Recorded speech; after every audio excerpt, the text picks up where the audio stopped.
Hello, everyone. I'm Nathan Coe, and there's breaking news coming out of Ohio. It seems like Shontel Brown, the moderate in the race, will defeat Nina Turner, the progressive in the race, in Ohio's 11th congressional district Democratic primary. Now, though it is a Democratic primary, it probably means that Shontel Brown will be the next congresswoman of the said district due to the fact that it's a heavily gerrymandered district. It's heavily pro-democratic, meaning that she'll probably go into the congressional election later on to the year and be the next congresswoman. Now, this is also a huge, devastating loss for the Congressional Progressive Caucus. Progressives have been wanting Nina Turner to join Congress as she's now a huge progressive profile. She worked closely with Bernie Sanders in both his 2016 and his 2020 presidential campaigns. She worked with CNN and became the progressive voice there. And she also is quite well known locally. She was in the Ohio State Senate, and she actually worked in a bipartisan way with back then Republican governor of Ohio, John Kasich, who's also quite moderate.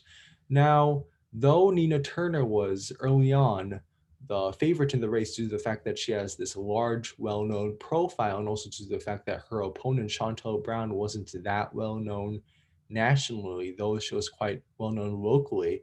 Those are the reasons why she was the favorite in the race. However, as time went on, key moderates have endorsed Shontel Brown, including Hillary Clinton and the House Majority Whip James Clyburn, who we talked about in another video on how James Clyburn's endorsement really made him the kingmaker by really making Joe Biden president. Now, in this case, Jim Clyburn has become the queenmaker, making Shontel Brown the next congresswoman of Ohio's 11th congressional district.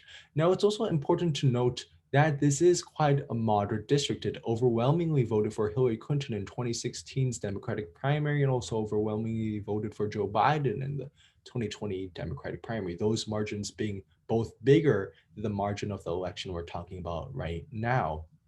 Still, progressives had large hopes regarding this race due to the fact that polling predicted that Nina Turner would probably win the race. However, the results coming out right now out of Politico, out of the New York Times, tell us otherwise, and Shontel Brown will probably win this congressional race. Not probably, it's actually already declared by Political magazine or Political newsletter. I don't know what Political even is. Um, Now, though it is just a congressional district, it's one congressional district out of the whole nation, there are still some lessons that should be learned. And though these lessons maybe shouldn't be taken to heart or taken too seriously or taken at a national stage, there's still important lessons that progressives should take note. Now, one interesting way to look at this race is ads. Now, both campaigns raised a lot of money and had a lot of ads running in the last couple of weeks in that congressional district. And it's kind of important to kind of tell the two different styles. Nina Turner's attacks on Shontel Brown on her ads were highlighting kind of her corruption and the way she kind of worked in a dirty way when she was elected in office. Nina Turner accused Shontel Brown of actually promoting her own salary and sending a bunch of money to her partner. And Shontel Brown's ads that attacked Nina Turner were quite different. They kind of highlighted the difference between Nina Turner and Joe Biden and the fact that she heavily criticized Joe Biden in the 2020 race. Nina Turner actually compared voting for Joe Biden to eating a bowl of fecal matter. The phrase that was used wasn't fecal matter, it was the actual explicit word. That ad rippled through the congressional district as it is a Democratic primary. It's a primary for Democrats who voted for Joe Biden in the primary. So it wasn't really a great look for Nina Turner to really not just criticize, but to kind of insult Joe Biden in that kind of way. So the lessons for progressives is really this.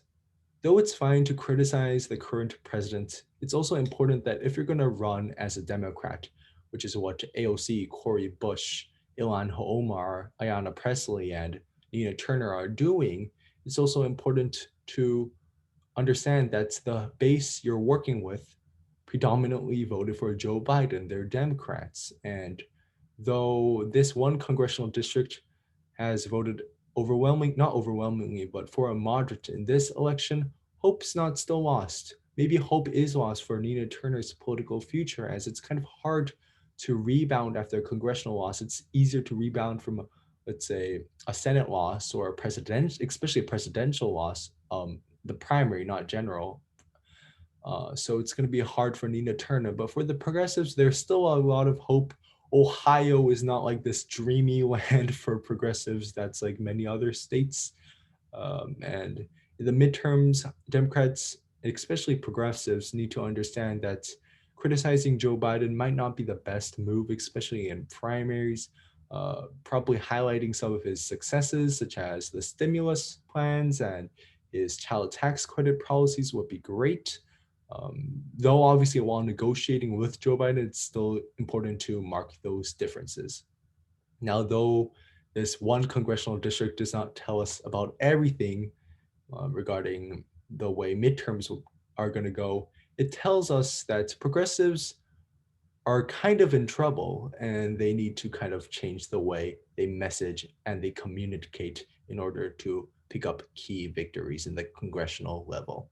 Thank you very much for listening to this video. I'm Nathan Ko, and I hope to serve you more with more political content. Thank you.